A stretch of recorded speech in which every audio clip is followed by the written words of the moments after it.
The Galactic Council chamber floated in orbit around Kepler 9, a massive station that housed representatives from 47 different species. Today the circular hall buzzed with nervous energy. Holographic displays flickered above the center podium, showing images of an ancient structure on a distant world. Ambassador Thelenax clicked his mandibles together, a sign of irritation among his insectoid people. His compound eyes reflected the blue light from the displays as he watched the council members settle into their seats. Some sat, some floated, and some simply stood on legs that humans would find impossible. "Order," the council speaker announced, her translation device making her words understandable to every species present. "We gather to discuss the progenitor facility on Kragath 7. The room fell silent. Even the most skeptical council members leaned forward. The progenitors were a mystery, an ancient race that vanished millions of years ago. They left behind technology so advanced that most species could barely understand it. Finding a functional progenitor facility was like discovering a map to unlimited power. Commander Vextal stood, his reptilian scales shifting from green to aggressive red. "The facility is called the Crucible," he said, his voice a deep rumble. "Our teams have confirmed it contains technology for faster-than-light travel that exceeds our current capabilities by a factor of 10. Excited whispers filled the chamber. Faster ships meant faster trade, faster exploration, and faster military response. Every species wanted this technology. "But there is a problem," Vextal continued, and the room went quiet again. "The facility is locked. It requires a trial. Representatives from any species may enter and attempt to pass through 5 stages. Only then will the technology be released." Scholar Irimun, a being made of living crystal that pulsed with soft light, projected data into the air. 12 species have attempted the trial in the past standard year, she said, her voice like wind chimes. None have succeeded. Most did not survive past stage 3. The holographic displays changed, showing recordings of the failed attempts. The council members watched in silence as brave volunteers entered the facility, only to fall to unseen dangers. Some were crushed by gravity, others went mad from psychological attacks. A few simply vanished, their life signs winking out without explanation. The Krendathi made it furthest, Yurimun explained. They reached stage 4 before the psychological elements destroyed them. They were silicon-based beings from a high-gravity world, strong, resilient. But the facility broke their minds. Thelenax clicked his mandibles again. "The trial is impossible. It requires too many contradictory traits: physical strength and mental flexibility, the ability to work alone and in groups, tolerance for pain and clarity of thought. No species has evolved to possess all these qualities." "Then what do we do?" someone asked from the back. "Do we simply abandon technology that could change everything?" "We keep trying," Vextal said, slamming a clawed fist on his desk. "We send our best warriors, our smartest scientists. We will not surrender to a dead race's test." The debate continued for hours. Some species wanted to send joint teams. Others suggested using artificial intelligence to navigate the trial. A few proposed simply destroying the facility and taking the technology by force. None of these ideas seemed workable. Then a message appeared on the central display. The council speaker read it aloud. "Earth delegation requests permission to attempt the trial." The chamber erupted in noise. Laughter mostly. Some species made sounds that translated as disbelief. Others simply stared at the message as if it were a joke. "Earth?" Thelenax said, his voice dripping with contempt. "The humans? They have been council members for only 15 standard years. They are barely more advanced than primitives." Vextal leaned back in his seat. "Their world is classified as a Class 12 death world. They come from a planet so hostile that most of us would die within hours of exposure. They are survivors, not conquerors." "Exactly," Irimun said, her crystalline body pulsing with thoughtful amber light. "They survived because their world gave them no choice. Perhaps that is relevant." "It is not relevant," Thelenax snapped. "It is desperation. They want to prove themselves to the council. They will die like all the others, and we will waste time analyzing another failure." The council speaker raised her hand for silence. "The rules state that any member species may attempt the trial. Do we have a motion to accept Earth's application?" Irimun raised a crystalline appendage. "I move to accept. We have tried the strong. We have tried the smart. Perhaps it is time to try the desperate." The vote was close. 7 species voted to allow Earth's attempt. 5 voted against. The rest abstained, unwilling to support or condemn the humans. "Very well," the council speaker announced. Earth's delegation will be granted access to the Crucible. Prepare a briefing package with all available data on previous attempts, and may the ancient stars guide them because nothing else has worked so far. As the council adjourned, Thelnix approached Vextile in the corridor outside. This is foolish, he said quietly. The humans will die and we will be no closer to the technology. Vextile's scale shifted to thoughtful blue. Perhaps, but I read the humans' response to our survival statistics. Do you know what their delegation leader wrote? What? She wrote, acknowledged. When do we start? No fear. No negotiation. Just acceptance. Vextile turned to look out a viewport at the stars beyond. I have fought many species. I have never fought humans. After reading their world's history, I am grateful for that. They are either very brave or very foolish. Or both, Thelnix muttered. In the darkness of space, a human ship approached the station. Inside, 4 humans reviewed the briefing materials. They looked at the failure rates, the death tolls, the warnings from every species that had tried before. Captain Maria Santos closed the file and smiled. This is going to be fun, she said. Her crew laughed. And somewhere in the station, an alien monitoring system recorded that laughter. The computer tried to analyze it, searching for the fear or nervousness that should have been present. It found none, only anticipation. The algorithm flagged this as an error and ran the analysis again. Same result. The humans were looking forward to a trial that had killed dozens of the galaxy's best. The computer filed this under species-specific insanity and moved on. It would not be the last time the galaxy misunderstood humanity. The briefing room on Kepler 9 station was cold by human standards, but the 4 Earth representatives did not complain. They sat around a table made of some alien material that shifted colors based on temperature, watching holographic recordings of species attempting the Crucible. This is the Thexian Honor Guard, the briefing officer said. She was a thin, gray-skinned being with too many fingers.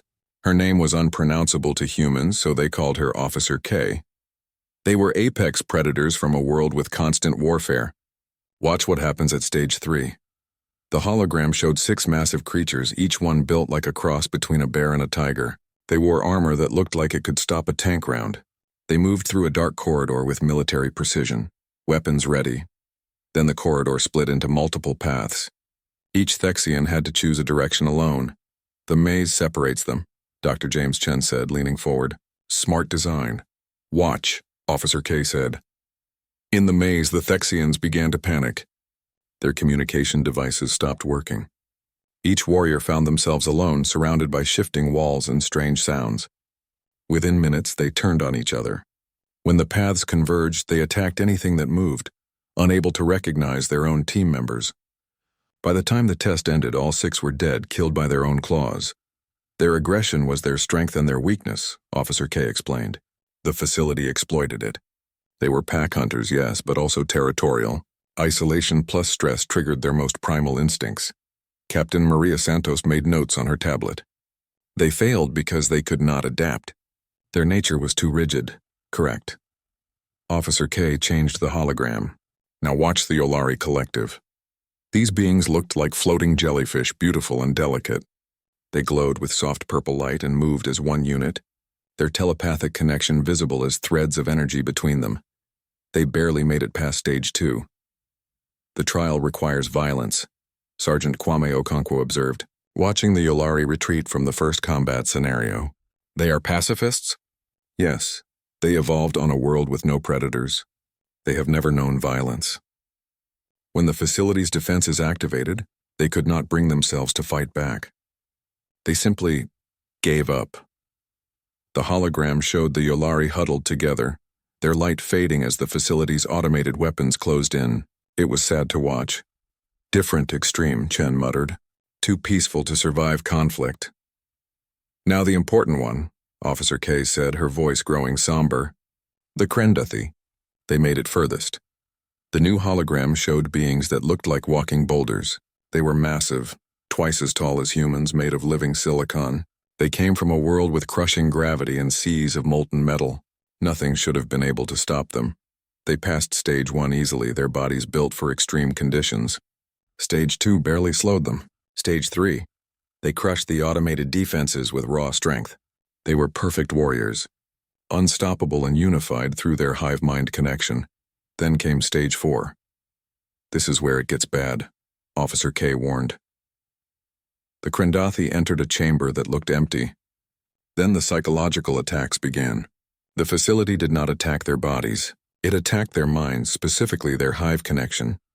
It showed each Krendathi false images of their hive mates dying. Not just dying, but suffering, screaming for help that would not come. Through their mental connection, each member felt the other's simulated pain. Worse, they could not tell what was real and what was false. The hive mind that made them strong became a weapon turned against them. One Krendathi's fear became everyone's fear. One's pain became shared agony. Within an hour, they were catatonic, their minds shattered by feedback loops of terror and grief. Engineer Yuki Tanaka looked away from the hologram. "That is cruel. That is the crucible," Officer K said flatly. "It finds what makes you strong and turns it into a weapon." The Krendathi's unity was perfect, so the facility attacked that perfection. It showed them that their greatest strength could be their greatest weakness. Santos stood and walked around the table, studying each failed attempt. "Show me the others." "All of them." For the next 3 hours, they watched species after species fail. Some were too strong but not smart enough. Others were brilliant but physically weak. Some worked too well as groups and failed when separated. Others were too independent and could not cooperate when needed. Every failure followed a pattern. The Crucible identified what made each species exceptional, then created a scenario where that exceptional trait became a fatal flaw. "It is testing for balance," Chen said finally, "not specialization. It wants generalists." "No species has evolved as generalists," Officer K replied. "Evolution specializes. That is how survival works. You become the best at one thing and that niche protects you. Unless your world never let you specialize," Okonkwo said quietly. Everyone turned to look at him. "Earth," he continued. "We have deserts and tundras, jungles and mountains, predators in the water, predators on land, predators in the air, diseases, weather that kills. We could not specialize because our world kept changing the rules. We had to be good at everything or die." Officer K's skin changed color, a sign of confusion in her species. "Your world sounds nightmarish." "It was," Santos said with a strange smile. "It is. But it made us very, very adaptable." "You still might fail," Officer K warned. "Adaptability might not be enough. The Crucible has killed species far older and stronger than humanity." "Probably," Chen agreed. "But here is the thing about humans. We are persistence hunters. On Earth, we hunted animals by just following them. For hours, for days sometimes. We were not the fastest or strongest, but we did not stop. Ever. The prey would run until it collapsed from exhaustion. Then we would walk up and finish it." "That is horrifying," Officer K said. "That is humanity," Tanaka added. "We do not give up. It is genetic at this point. Earth tried to kill us for millions of years. We are still here." Officer K pulled up the final statistics. 12 species have tried. 12 have failed. The Crucible has a 0% success rate. "The odds of your survival are irrelevant," Santos interrupted. "We are going anyway. The question is not whether we will try. The question is what we learn from their mistakes." She pointed at the hologram showing the Thexian massacre. "They were too aggressive. Could not adapt when separated." Her finger moved to the Yolari. "Too passive. Could not fight when necessary." Finally to the Krendathi. "Too connected. Their strength became a weakness when attacked." "We need to be balanced," Okonkwo said. "Strong but flexible. Independent but capable of teamwork. We need to expect the facility to attack whatever makes us human." "So what makes us human?" Tanaka asked. The four of them looked at each other. Chen spoke first. "Stubbornness. We do not know when to quit." "Hope," Tanaka added. "Even when everything is terrible, we keep hoping." "Creativity," Okonkwo said. "We look at problems sideways. We cheat. We use tools and tricks." Santos nodded slowly. "Resilience. We break, but we do not shatter. We have been hurt before. We know how to carry pain and keep moving." Officer K saved their responses to her records. She did not understand these creatures, but something about their confidence was unusual. They spoke about their world like it was an enemy they had defeated. Most species spoke of their homeworlds with love and nostalgia. Humans spoke about Earth like survivors talked about war. "When do we start?" Santos asked. "Tomorrow," Officer K replied. "The Council will be watching." So will 47 species. Most expect you to die in stage 1? Good, Santos said, that strange smile returning. Low expectations are our specialty. As they left the briefing room, Officer K watched them go. They walked with the confidence of soldiers heading into battle, not civilians facing certain death. She made a note in her report about their psychological state. The note read, "Humans appear to have mistaken a deadly trial for a challenge. Unable to determine if this is courage or species-wide insanity. Recommend observation. The galaxy was about to learn which one it was." Stage 2 began with a corridor, just a simple hallway with gray walls and flickering lights. The humans had rested for 30 minutes, eating their rations and drinking water. Now they stood at the entrance, knowing that this was where the Yolari had failed. "It does not look dangerous," Tanaka said. "That is what makes it dangerous," Santos replied. They entered together. The corridor stretched ahead, but after 50 meters, it split into 4 separate paths. A door sealed behind them. Individual doorways appeared next to each team member. "We are being separated," Chen observed. The facility's voice echoed around them. "Stage 2 tests independence and cooperation. You must solve problems alone. You must solve problems together. You must know when each is required." 4 doors. 4 humans. No choice. "Stay sharp," Santos said. "We will meet again on the other side." They separated. Santos walked down her corridor alone. The walls pressed closer with each step.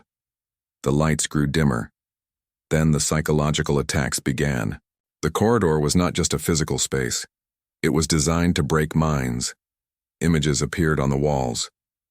Santos saw her worst memories played back to her. The mission where she lost half her squad. The choice that saved some lives but doomed others. The faces of people she could not save. In the observation station, medical monitors showed her stress levels spiking. "She is experiencing severe psychological trauma," a technician reported. "Her heart rate is dangerous." But Santos kept walking. She had been here before in her mind. Every soldier who survived combat carried these scars.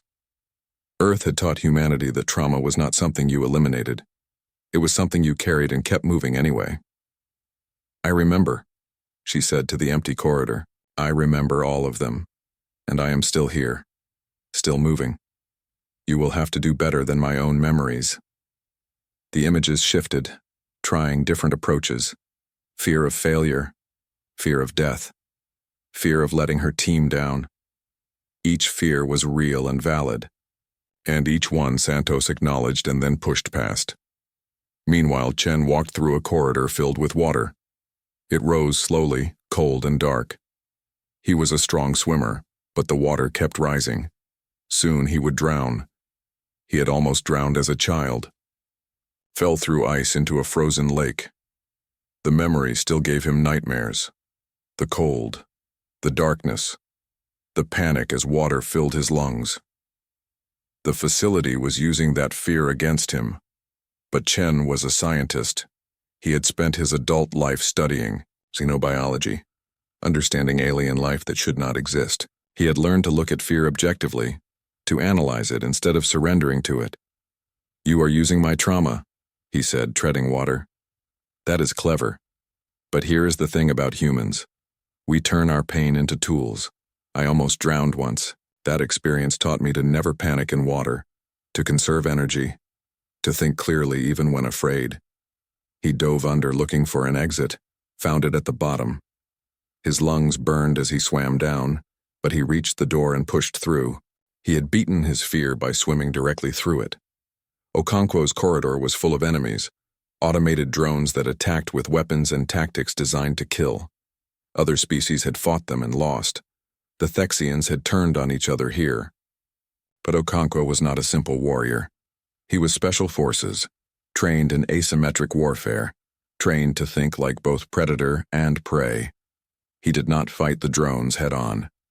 Instead, he studied their patterns, found their weaknesses, used the environment against them. When a drone attacked, he led it into a trap. He made the drones fight each other. He turned their own strength into a weakness. Earth had predators that were bigger, stronger, and faster than humans.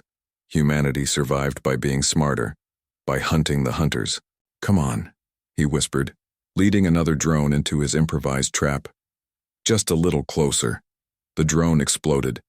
Okonkwo moved on, using violence precisely and carefully, not rage, controlled aggression. Another thing Earth had taught its children. Tanaka's corridor was a puzzle, complex mathematics and physics problems that needed solving before she could progress. The pressure was immense. Each unsolved problem made the walls press closer. Other species had brilliant scientists who failed here, unable to think under stress. But Tanaka had learned engineering on Earth, where problems never waited for convenient times.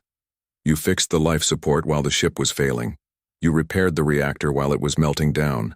You solved problems while everything was on fire. Stress was not an obstacle to her thinking. It was the environment where she did her best work.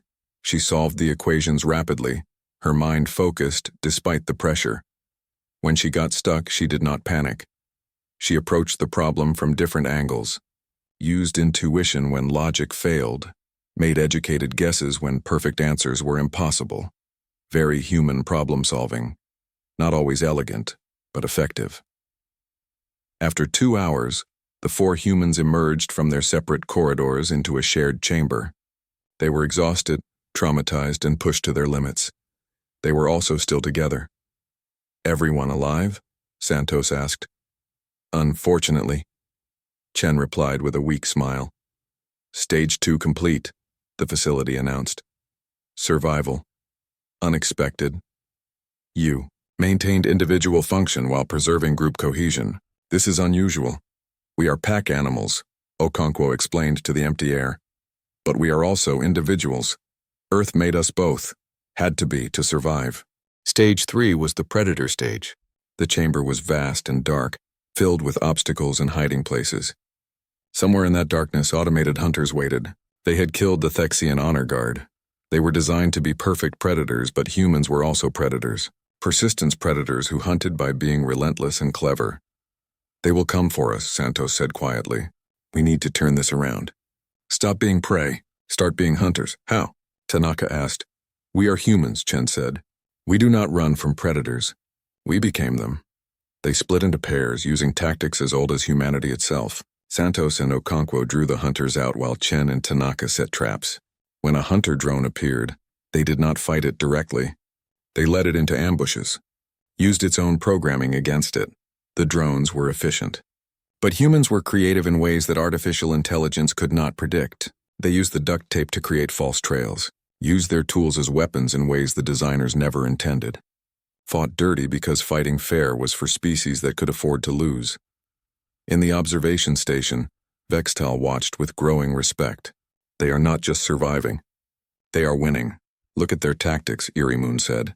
"They are using persistence hunting strategies. They are not trying to be stronger than the hunters. They are making the hunters exhaust themselves." One by one, the hunter drones fell to human cleverness. After 4 hours, Stage 3 ended. "Stage 3 complete," the facility said, and now its voice sounded almost curious. "You hunted the hunters.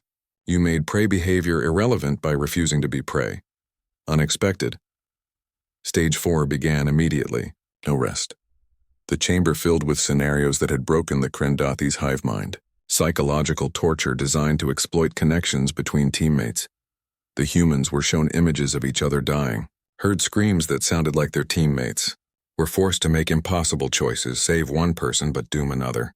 Every scenario was designed to create guilt, trauma, and decision paralysis. The Krendathi had been perfect in their unity. Their hive mind made them one being. When the facility attacked that connection, it shattered them all. But humans were not a hive mind. They were individuals who chose to work together. That choice made all the difference. Santos made an impossible choice in her scenario, choosing to save Chen at the cost of 2 simulated civilians. It was not real, but the guilt was. She carried that guilt and kept moving. Chen faced a scenario where he had to sacrifice Tanaka to save 100 strangers. He made the choice, hating himself for it, and moved forward. Okonkwo and Tanaka faced similar horrors. Each time they made the hard choice. Each time they carried the weight of that choice. Each time they kept going, because Earth had taught humans that sometimes there were no good choices.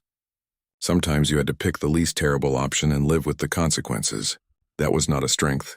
It was a scar. But it was a useful scar.